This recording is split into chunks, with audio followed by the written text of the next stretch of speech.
Мен 1 миллион 200 салдым. Азыркы төраға мен кече группадан оқып қалдым. Доскаға жазып ел, елдің құлағын тағыл шу алып атады. Ермат деген бала. Мен чекече болса бұл жаққа бір сапсан болады шу аланы. Аферистер, мен ачықал айтам. Мен 838 миң салғам. 21 жылы. Анан мен өзім Россияда иштеген, ошол жактан чогулткан акчам эле. 3 жыл чогулткан акчам эле. Ошо кылмышка тиешеси бар деген Абылкасымов, Ермат Канчыбековичтин ал эмнегедир ошо сотто темир торчонун артында отурбай, угуучу катары, сот отурумуна катышуучу катары эле келип отуруп атканы мени таң калтырып атат. Айткойсузбу элге азыр? Могу байке эме кылбай эле койчу азыр мен. Отуруп жакшынакай берейинби? Отуруп бересизби? Жак болсун. Жок, неге бербейт? Берейин десем алдым эмне алдым? Аман берейин.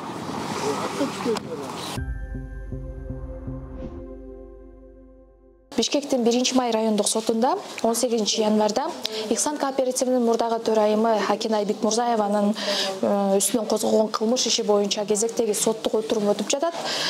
Учурда судья 400дөн ашуун жабырлануучу арыз жазганын айтып, алардын өздүгүн тактап жаткан чагы бул жакта азыр жабырлануучулар менен сүйлөшө келгенде алар Бишкектен гана эмес аймактардан жада калса ошо Баткенден келген дагы жабырлануучулар бар экен. Негизинен бүгүн ушу сот отурумунда жабырлануучулардын гана өздүгү такталат деп айтышты. Судья соттук отурумунда бир нерсени так белгиледи. Кимде ким арыз жазган эмес болсо, анда ал расмий жабырлануучу деп табылбайт деп айтты. Ошондуктан ким арыз жаза элек болсо, милицияга барып арыз жазууга кеңеш берди. Кезектеги сот отурумга Ихсан кооперативинин 100дөн ашуун мүчөсү катышты.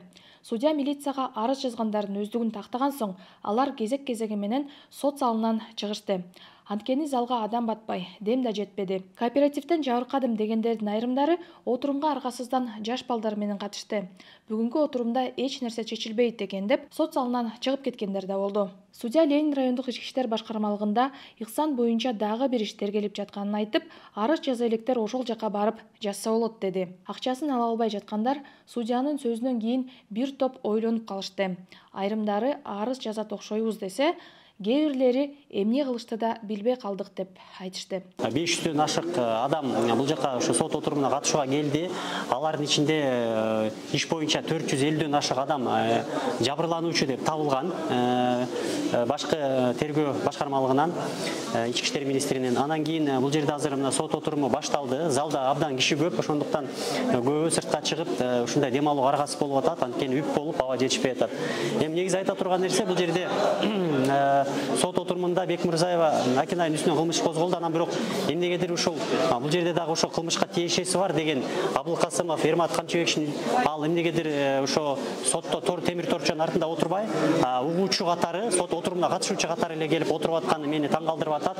Андан кийин ошо төрага күбөлөрдү деп, күбөлөр барбы деп алардын фамилияларын атаганда Назаралиев Ситор, жанагы Гүлкайыр, ушул жанагы Аскаров, Жомарт, Өсөров Данияр, Өсөров улан деген булардын баары кимдер? Булардын баары мурда ушул Ихсан кооперативинде баары кызматкерлер.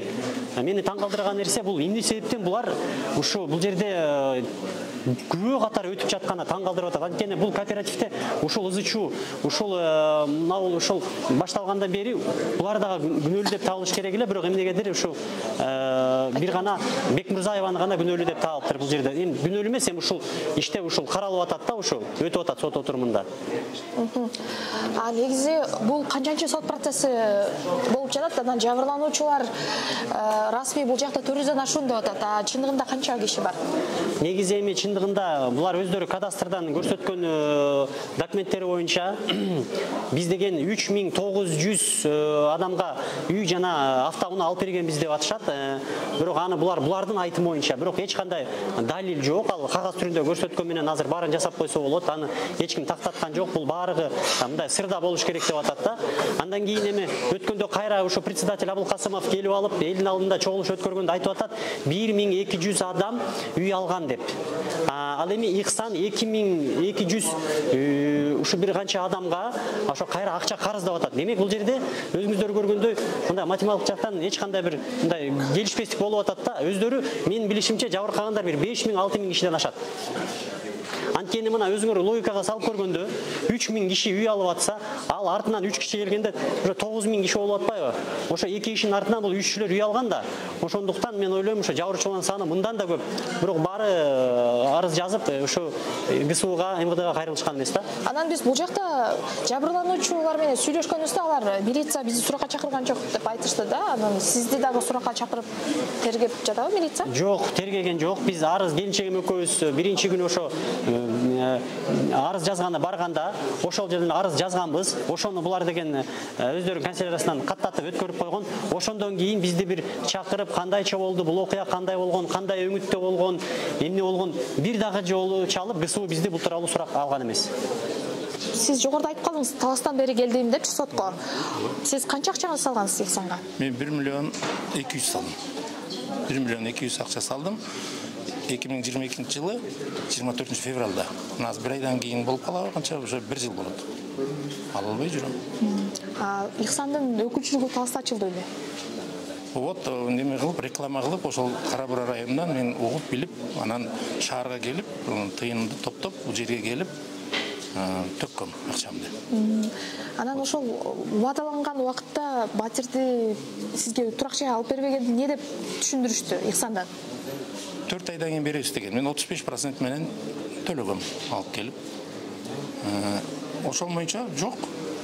Улам жылдырып, ана уже 1 жыл болуп калды. Жок, күнүгө келебиз. Мына 2 ай болду мен келгениме дагы ноябрда келдим, уже 2 айдан ашып калды. Күнүгө болбосо да бир 4-5 күндө Ихсанга бир келип кетебиз офиске. Барып эле жүрөбүз, эч ким. Милицияга арыз жаздыңыз да? Жазгам, МВДга жазгам. Бул жакта азыр сот процесси болуп атат. Кандай өтүп атат сот? Сот процесси бүт барын тактап атат. Келгендердин паспортун көрүп, дагы уточнить этип атат да. Бүгүн бүтпөйт болуш керек, да кийинкисине деп атат. Ошол сиз милицияга арыз жазгандан бери сизди тергөө иштеринде суракка алып, ушундай документтериңизди сизден алып, ушундай болду? Андай кылган жок, бирок ошо жазганым боюнча бул жерден азыр списогум чыгып атат. Бирок МВДга жазганда да бир да жолу чакырган жок. Эмне чакырбай атат? Билбейбиз. Бирок берде списокто бар экен. Мен жок деген жок, мен өзүм МВДга барып жазгам. Сиз ошол Ихсан жөнүндө бар экен берде. Ихсан жөнүндө кайсы жактан билип болуп жазылып калдыңыз? Кара Бурада реклама болду. Булардын рекламасы менен аябай күчтүү болду го. Көтөргөн сумкага чейин ар күнү Ихсанды көтөрүп жүрдүк. Күчтүү реклама кылды. Жергиликтүү телеканалдардан берилдиби? Телеканал эмес, жанагындай брошюралар менен ар кандай болуп, анан мен малым саттым, тиги болуп келип, жерге келип кыздарыма квартира кылайын деп 35% менен төктүм. Булар мага 3 миллион бермек. Мен азыр 3 миллионго да рахмат. Ушу берген акчам эле берсе болду. Кызыңызга үй алып берген эмеспи? Ооба да кызыма, ооба. Мына 2 айдан бери жүрөбүз бир квартирада. Таластан канча киши бар ушундай жабырлануучулар? Барбы сиздерде мындай группаңыздар? Азыр дагы фамилиясы чыкты берди. Анан мен точно билбейт экенмин. Берди бар эле жабырлануучу го дейм. Тааныштарыңызда барбы Ихсан алган акча салгандар? Мен укканда жокмун. Бул жерден бар эле салгандар экен. Мындай көрүп калабыз офистен бирибиз жолугуп. Барысы эле көйгөй менен жүрөт. Бүт бар эле көйгөй менен жөнөкөй эле адамдар да. Көйгөй. Аз компания иштеп атат дейт. Бир адамды карап да койбойт. Акырына бирөө болчу, 3 акырына мен тим эле элде адам катарда көрбөйт. Мен ачык эле айтайынчы. Уже 64 келгенде мен жашырам. Акина Бекмурзаева камалгандан кийин булар жаңы төраганы шайлады да. Андан кийин азыркы төрага кандай деп атат сиздерге? Азыркы төрага мен кече группадан окуп калдым. Доскага жазып эле элдин кулагын тагылышып алып атат. Ермат деген бала. Мен чекече болсо бул жакка бир чапсам болот ушу баланы. Аферистер, мен ачык эле айтам. Бир элди алдап бүттү. Бир жылыш да жок. Мени Мунар компанияга бар деди. 10-чу январда бардым Мунар компанияга. Мунар строй. Карап та койгон жок. Сизди катламамды көрсөтпөй жатат. Жок, казып элек жерден да жок. Кай жагына болсо да берсем мен ошол жака төлөйт элем акча. Азыр булар башында сиздерге мындай ачык маалымат берип турабыз деген да үчөө болуп аткандачы азыр айтсындар, мына бар эле барышат, кээбилерин көрүп жүрөм.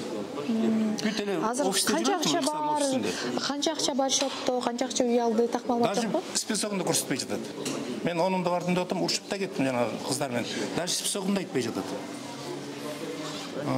Бир ай мурун мен возвратка жаздым эле, кайра келип. Ошондо 1200 деген. Кече келсем дагы 1200. Айланан уят барбыз эле. Жок деген 3 кишиге жылдырып койбойсуңар ыл үчүн. Аны да бербейт. Мисалы мен келсем печат база эле байке өткөндө 1200 болчу, азыр 1150 деп койсом мен сүйүнүп кетип калат элем. Андай да жок. Жылбайт турду, Жылган да жок. Рахмат. 1500-500 болчу. Аны возвратка койдум эле, азыр дагы 1000 ичинде тур. Мен 838 миң салгам. 21-жылы. Анан мен өзүм Россияда иштеген, ошол жактан чогулткан акчам эле, 3 жыл чогулткан акчам эле. Анан Бишкекке келдим, мен жер алам деп келдим да. Анан жер алайын десем, эми бизде аталыш жок да, өлүп калган. Анан балам бар, балам деле 30-та эми. Алда үй салганды билбейт да, мен кайдан салам, мен кайра кетишим керек. Анан ушул Ихсанды таап калдык. Анан келечекке бардык, биринчи келечекке барса, жана эме взносу бар го, мен төлөй турган эми за услугу да. Ошого 100 миң алат экен аякта, 100 миң сом. Ихсанга келсек, ошол 100 миң жок экен да. Анан 100 миң деген жакшы акча да, анан ким эле болбосун ошентебиз да, анан ушул жакка келип калдым. Ошентип жазылып калдым. Вроде бы окусаң баары сонунда, демеле бир күн кечиксек биз төлөйбүз пеня дейт. Күнүнө 500 сомдо. Силер кечиксеңер силер пеня төлөсүңөр. Еще жанагы кайрымдуулук фондубуз бар деп. Эми баары гладко да. Мен даже таң калдым, неужели ушу Кыргызстанда ушундай кооператив бар деп. Мен даже сүйүндүм чын. Оказывается, мунун баары мындай алдамчылык болгон да. Булар башынан эле адамдарды ошентип заманивать эткен да. Алып келген, мен ушинтип эле бетине эле айтам да.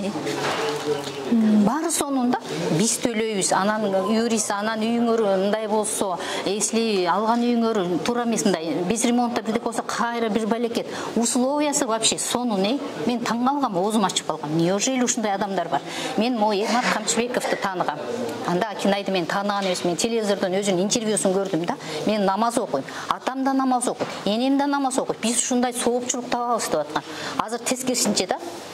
Билбейм. Или намаз бул жөнүнө маскада, и Акинайга дагы, Эрматка дагы. Намаз оюнчук эмес да. Мен өзүм да намаз окуйм, чын айтайын. Мун үчүн аябай чоң жооп берет. Тиги чын дүйнөдө. Азыркы адамдар жоолук салынып алып эле, анан сакал коюп алып эле кечирип койсун да, кечирим сурайм. Эже 3 жыл Россияда кантип иштедиңиз? Мен кондуктор болуп иштедим 3 жыл. Паспортум бар российский. Анан кондуктор таңкы саат 4-тө 5-те турабыз. 12-15 саатка чейин иштейбиз. Ошентип 3 жылдык өзүмдүн эмгегим. Бу жерде баламдын деле акчасы жок. Бишкектин андай акчаны чогулта албайсың, анда балам биякта иштечү. Ошол эмгегим. Ошентип анан Акинай бияка төктүк. Ошондо июнда төктүк. Бизде айтты, февралда уже үй аласыңар деди. Анан февралда чалышты буларчы. Чалды, үй карай бергиле деди. Бир айдын ичинде карай бергиле деди. Анан феврал келгенде эле айтты, жок, дагы жылдырып атабыз, силер шашпай карагыла деди да. Көрдүңбү? Оказывается, булар декабрда эле башталган экен да буларда. Монда банкротство декабрда. Канчалаган адамдарда акция болуп атат. Давайте акча төккүлө, батыра каласыңар деп канча акчаларын шыпырып алышкан. Бул алдамчылык, булардын башында эле токуму кыйшайган. Азыр эже каякта турасыздар? Мен Бишкекте турам. Бишкекте турасыз. Турак жайыңыз барбы же азыр? Эми бир комнатам бар, общитте бир комнатам бар. Анан общит болгону канча? 17-18 квадрат метр да. Анан балам дагы ошо акча тыйын алда үйлөнүш керек да. Анан ошентип сыртка чыгып кеттик. Эмне кылабыз анан? Эми мына көрүп атасыңар, хоть тиги Ихсандын офисине барып жатсаң деле пайда жок болуп атпайбы? Мындай бет жок экен да, булардачы, булар бет бак болуп калышат экен ошочу. Биринчи эле ошо кайсы февралда башталды ошо банкротствочу, ютубтан көргөндө эле мен арыз жазайын дедим. Заявление жазайын десем, ошо менеджер кыз айтты. Эже жазбаңыз деди. Жазбаңыз. Булар аябай алдамчы экен, бул натуральный туасы алдамчылар. Буларчы сиз убакыттан уттурасыз, жазбаңыз. Пусо үй аласыз деди. Мына ошо менен июнга жетти. Булар уюшкан аферисттер, издешпей табышкан баары. Атак мен ушу башында эле жасайын десем, ушинтип алдашат экен да булар эми. Булар айтып атпайм, булар мындай диплом жок артисттер да. Ошондо жазганда мошу 100-200 болуп калмак. Мен ошо июнда жазганда 751 очередте болдум. Азыр эми 1000ден ашты булар. Милиция сурак алдыбы сизден? Суракка чакырдыбы? Качан? Милиция суракка чакырды. Жок, мына биринчи жолу. Жок. Эчтеке чакырбайт, эчтеке. Хойт ак үй эмес, көк үйгө барып жатып алсаң да реакция жок го вообще. Бул Кыргызстандын жарандары Кыргызстанга керекпи, билбейм. Дагы биз минти укканбыз. Бул Акинайдын крышасы эми, жанагы. Эмнеси тетиги депутатта, өйдө жакта ак үйдө бар экен, бул укмуш экен. Может, это правда да? Ошон үчүн буларга эч ким тиш өтпөйт. Кандай бул закон? Кандай закон кимге иштейт? Бизге иштебегендечи, жөнөкөй карапайым жарандарга. Кыргыз Республикасынын президенти Жапаров Садыр Нуркожоевичке кайрылам. Ага да мындай төмөндөгүдөй ырсаптар менен кайрылам. Садырага суранам, саргайдым, арбып убарам. Мен окшогон мазлумга жардамыңыз берсем кубанам. Мен ушул мазлум болуп, укугум тебеленип, ушул жерде калдым. Мына ушул убакка чейин Садыр Нуркожоевич барбаган жерим, какпаган эшигим калган жок. Башкы прокуратурага бардым, Ошко чейин барып келдим. Көп жерлерде бардым. Ушул мындайды душманыма да каалабайм. Ушул азыр мен эмес, көзү сокур эмес, көзү соолордун абалы өтө курч болуп турат. Камчыбек ага угуңуз калкымдын баркты уулусуз мен окшогон майыпка жардам колун сунуңуз. Камчыбек Кыдыршаевич өзүңүздөр көргөндөй кырдаал өз абалынан чыгып баратат, туруксуз. Бул жерде күнүнө эмес саат сайын өзгөрүлүп атат. Бул жердеги абалдар өтө курч болуп атат. Мен окшогон майыптар, бейбечаралар, жесирлер, жетимдердин укугу тебеленип калды. Ушу өзүңүз ушуну өткөндө да кайрылганбыз. Көзөмөлүңүзгө алып, ушунда бир карап берсеңиз жакшы болот эле. Себеби сиз ушу мамлекеттик эң бир ушу укук талаасындагы эң чоң кызматта ээлеп турасыз. Ихсанды жарнама кылып, жарыялап, ушул бардык шоу бизнестеги ушул артисттерге, тамашоочуларга биздин Татынакай, ушу блогер сөрөөлөрдүн баарына кайрылып өтүп кетет элем.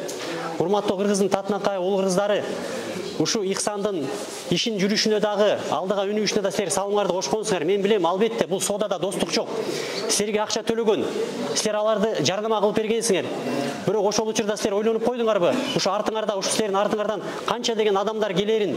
Анткени асмандагы кушту да, суунун астындагы балыкты дагы торго түшүргөн бул тамак.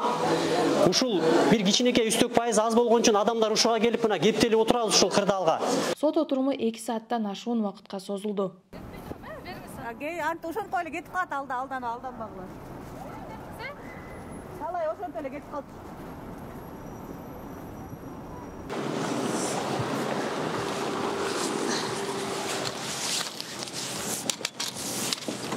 Кандай?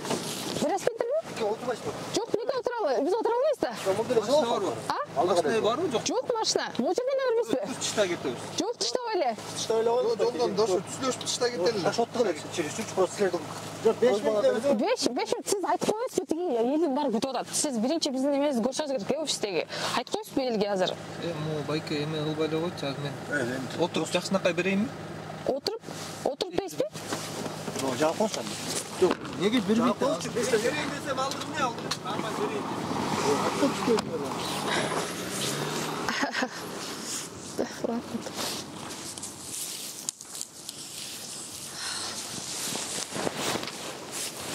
Эрмат Абылкасымов бизге 5 мүнөттүн ичинде ошо интервью берем деп айтты эле, бирок тилекке каршы биз анын унаасына келгенибизде бул жакта бере албайм, башка жакка барып берейин, шашып аттым эле, машинадан берейин деп ар кандай шылтоолорду айтты.